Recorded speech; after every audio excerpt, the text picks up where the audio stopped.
ऐसी कौन सी चीज़ें हैं जो हमें भूलकर शिवलिंग पर नहीं चढ़ाना चाहिए। नमस्कार प्रिय दर्शकों, पुनः एक बार फिर से आप लोगों का स्वागत है आपके अपने YouTube चैनल नवजीवन ज्ञान गंगा में। प्रिय सज्जनों, आज का विषय है भगवान शिव पर ऐसी कौन सी चीज़ें हैं जो अर्जित नहीं करना चाहिए, अर्थात उन पर नहीं चढ़ाना चाहिए, और भगवान शिव का जल अभिषेक किस प्रकार से करना चाहिए। मित्रों, 99% लोग ऐसे हैं जिन्हें ये ज्ञात नहीं है कि शिवलिंग पर क्या चढ़ाना चाहिए क्या नहीं, और जल अभिषेक कैसे करना चाहिए। मित्रों, श्रावण के महीने में हमें चाहिए कि प्रतिदिन हमें भगवान शिव की पूजा करनी चाहिए, उन पर जल अभिषेक करना चाहिए। लेकिन समय का अभाव देखते हुए यदि हम ऐसा नहीं कर पाते हैं तो श्रावण मास के प्रत्येक सोमवार को जल अभिषेक अवश्य करें। मित्रों, वीडियो को पूरा अवश्य देखें जिससे सारी जानकारी आपको हो सके, और जो दर्शक हमारे चैनल पर नए मेहमान बंधु बन करके आए हैं उनसे निवेदन है चैनल को सब्सक्राइब अवश्य करें। मित्रों, प्रत्येक भक्त को चाहिए सोमवार को श्रावण के मास में भगवान शिव पर जल अभिषेक अवश्य करें, जिससे हमें धन, वैभव, गौरव और पुत्र की भी प्राप्ति होती है। जिसके घर में पुत्र नहीं होता है ऐसे व्यक्ति को शिवलिंग पर दूध चढ़ाना चाहिए और सोमवार को व्रत रहना चाहिए। अथवा जिन बच्चों का मन पढ़ाई में नहीं लगता है ऐसे बच्चों को सोमवार का व्रत रखना चाहिए। जिसकी शादी में अत्यंत विलंब होता है ऐसे व्यक्ति को सोमवार का व्रत रहना चाहिए और भगवान शिव पर दूध अर्जित करना चाहिए। मित्रों, शिवलिंग पर दूध चढ़ाते समय उसमें पानी नहीं डालना चाहिए। यदि दूध नहीं है तो केवल जल का ही अभिषेक करें, क्योंकि जल का अभिषेक करने से भी भोले बाबा बहुत ही प्रसन्न हो जाते हैं। जिस घर में गृह कलेश रहता है ऐसे लोगों को सोमवार का व्रत रखना अनिवार्य होता है।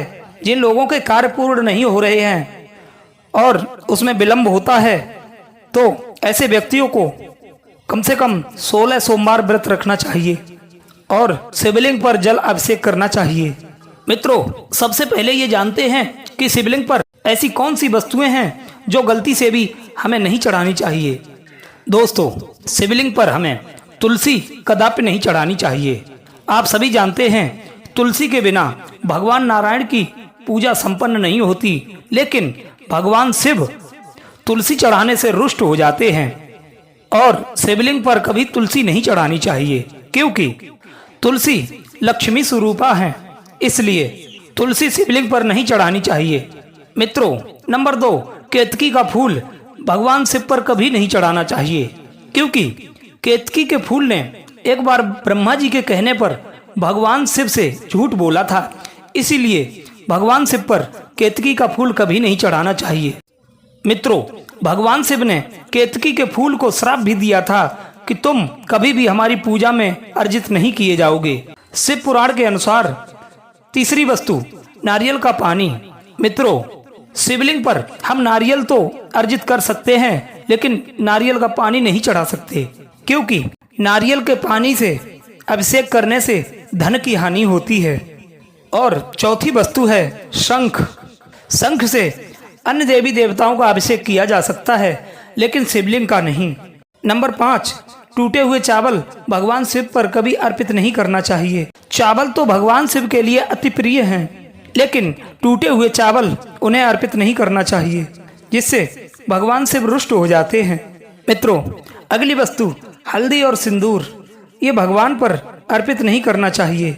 ये शिवलिंग पर कभी उपयोग नहीं करना चाहिए, क्योंकि ये दोनों सौंदर्य को प्रकट करते हैं और शंकर भगवान तो हमेशा अपने शरीर पर भस्म को रमाते हैं।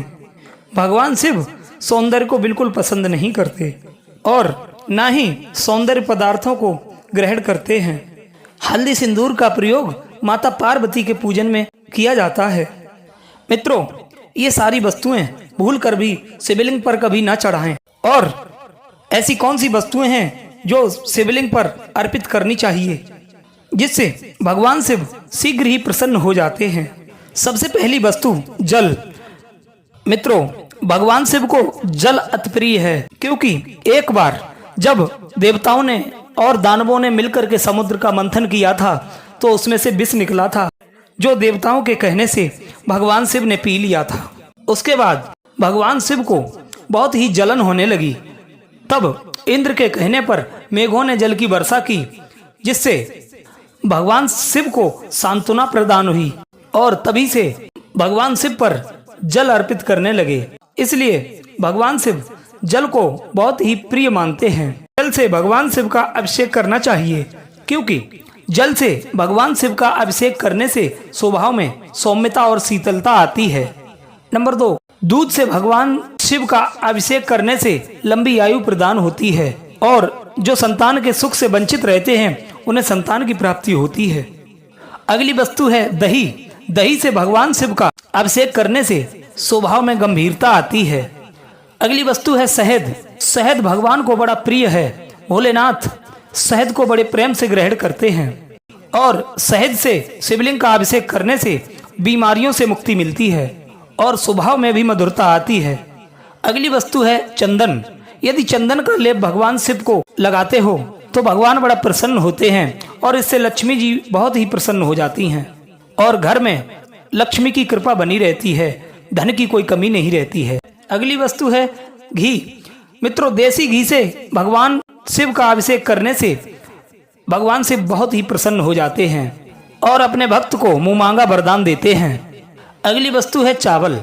हम वीडियो में पहले भी बता चुके हैं, भगवान शिव को चावल बहुत ही प्रिय है, लेकिन चावल टूटा हुआ नहीं होना चाहिए।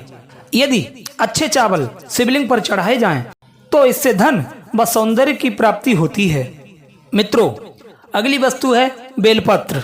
यदि किसी की शादी में विलंब हो रहा है तो ऐसे व्यक्ति को चाहिए कि बेलपत्र शिवलिंग पर अवश्य चढ़ाएं। बेलपत्र अर्पित करने से शीघ्र ही विवाह होता है और अच्छे जीवन साथी की प्राप्ति होती है। मित्रों, यदि धतूरा शिवलिंग पर चढ़ाया जाता है तो घर का बालक लायक होता है और आगे चल करके वो अपने माता पिता का नाम रोशन करता है। मित्रों, शिव पुराण के अनुसार भगवान शिव काले तिल से बहुत ही प्रसन्न हो जाते हैं। शिवलिंग पर चढ़ाते समय यह बात ध्यान रखना चाहिए कि यदि चढ़ाते हो तो काले तिल ही अर्पित करें, सफेद तिल न चढ़ाएं। सबसे उत्तम आप शिवलिंग पर रुद्राक्ष चढ़ाइए, क्योंकि रुद्राक्ष भगवान शिव से ही प्रकट है। भगवान शिव का एक नाम रुद्र भी है और रुद्राक्ष भगवान शिव को अति प्रिय है। यदि कपूर से भगवान शिव की आरती की जाती है तो भगवान शिव अति शीघ्र ही प्रसन्न हो जाते हैं। मित्रों, यदि किसी बीमारी का नाश करना हो या किसी के मन में अकाल मृत्यु का भय हो तो उसे महामृत्युंजय मंत्र का जाप करना चाहिए। जो व्यक्ति जल अभिषेक करते समय महामृत्युंजय मंत्र का जाप करता है तो उसकी आयु में वृद्धि होती है और बीमारियां भी नष्ट हो जाती हैं। मार्कंडेय जी ने महामृत्यु मंत्र से सिद्धि प्राप्त की थी और अमरता का वरदान पाया था। इसलिए महामृत्युंजय मंत्र का जाप अवश्य करना चाहिए, जिससे बीमारी का नाश होता है और अकाल मृत्यु भी टल जाती है। मित्रों, जो भक्त ज्यादा कुछ नहीं कर पाते हैं तो वो भगवान शिव पर जल अर्पित अवश्य करें, क्योंकि जल अर्पित करने वाले व्यक्ति पर भी भगवान बहुत जल्दी कृपा करते हैं। मित्रों, आइए एक कहानी के माध्यम से मैं आपको समझाता हूँ। एक बार एक बूढ़ी माँ बड़ी ही श्रद्धालु थी। प्रत्येक सोमवार को शिवलिंग पर दूध अर्पित करने जाती थीं और दूध से अभिषेक करती थीं।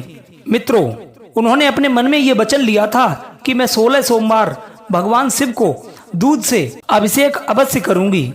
लेकिन उनके घर में उनके लड़के की जो बहू थी वो मन में ये सोचती थी कि माँ भी पागल हो गई है, एक पत्थर की शिवलिंग पर दूध डाल करके बेकार कर देती है। वो बूढ़ी माँ एक लोटे में शुद्ध दूध भर करके रख देती थी और पूजन की सामग्री जुटाने लगती हैं। इतने में वो बहू उस लोटे में से दूध निकालकर उसमें पानी भर देती है और ऊपर से थोड़ा सा झाग डाल देती है, जिससे लगे कि ये दूध शुद्ध है।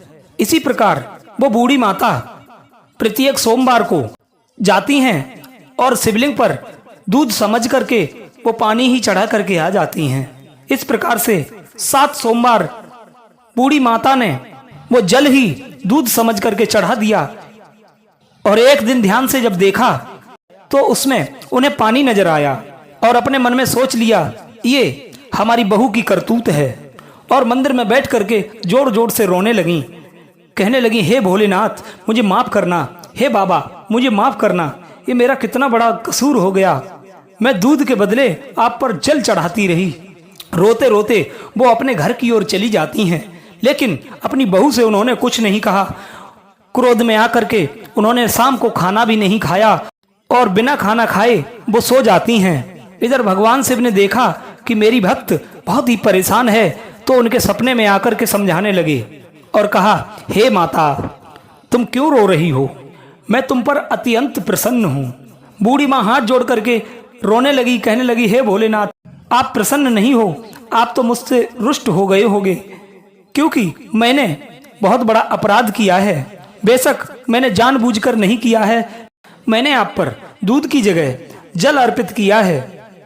भगवान शिव कहने लगे हे माता तुम दुखी ना हो, मैं तुमसे अत्यंत प्रसन्न हूँ। और यही सपना उस बहू को भी भोलेनाथ ने दिया है और उसके सपने में जाकर के कहने लगे कि तुमने प्रतिदिन दूध निकालकर उसमें जल बढ़ाया है।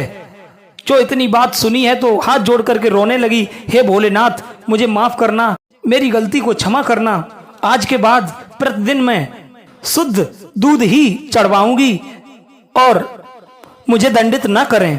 भगवान भोलेनाथ मुस्कुरा करके कहने लगे मैं तुमसे क्रोधित नहीं हूँ, मैं तुम पे भी प्रसन्न हूँ, तुम वरदान मांगो।